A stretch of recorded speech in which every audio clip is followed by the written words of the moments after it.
showing a lot of interest here, but he's not alerting. So whether he's crittering or he's just not choosing to alert,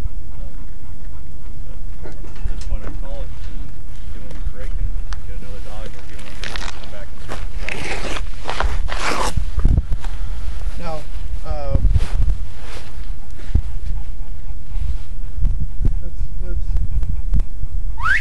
hey Rick, come on out! Rick was about 15 feet away from D. That's why he was bouncing. He was about 20 feet. He was there. She was up at this wall. He was at that far wall, and he was bouncing back and forth. And he decided he liked her better. I think it was a smart move. Leave the old man. Maybe we should have had a cadaver dog come out. That's just hey Rick, that's old. get back in. We're gonna send the cadaver dog. You know what? In all reality, yeah. And that's what I wanted to talk to these guys about is in real life. Anytime you pull somebody out, it's just another. We're going to delayer the pile. You got to send it back to that spot because the chances that there's a second person in that same area is huge. Lock and Cheetah, the mom and the 3 kids were all on the same couch, piled in that same pile. So the reality is, you know what, he got a hint there. They'd send heavy rescue to go over and do that, and as they start to open up voids, they'd send another dog in. We trained so much on covering these huge areas. After day 1, we're down to, as they pull something apart and they see a void, they want the void searched.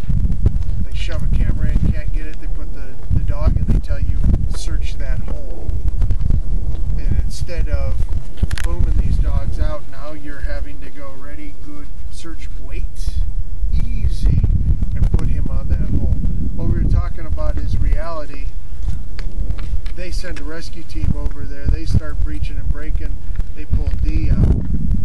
We're always going to send another dog on that same hole because the probability of 2 people in the house together, huddling together in the middle of the earthquake is huge. Everybody runs to doorways, and as the V-collapse comes down, so we're going to delayer as they take that victim out. We're going to put a dog in there because he could get a second alert. It could be just a simple sheet of drywall between 2 victims, or as they start to delayer, we're going to search. You know, we're talking about as they start pulling this place apart, they'll get to a hole, and they'll want the hole searched. So they'll ask you to have spuds come in and search that hole.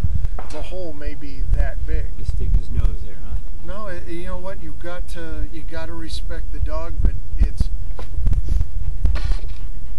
you don't want to say put your nose in there and search, because we could be forcing them into a false alert. We could be forcing them into a lot of things. But what we were doing, like at Lock and Cheetah, we'd get back 5-10 feet and send them on a downwind of that hole, and just give them a easy and slow them down. After the first couple hours, we didn't have big searches. We were searching, okay, let's bring you in and run this little bit of a face. And you had a couple dozen hand crew guys and everybody else all standing around watching you. It's like, and then there are dogs that are just not going to do that. And you as a handler have to be able to say, you know what, this type of detailed work, my dog's got too much energy right now. I got to go do something. I got to pull off energy someplace, bring my dog down to the point where he can do that. Or as the day comes on, or the days go on,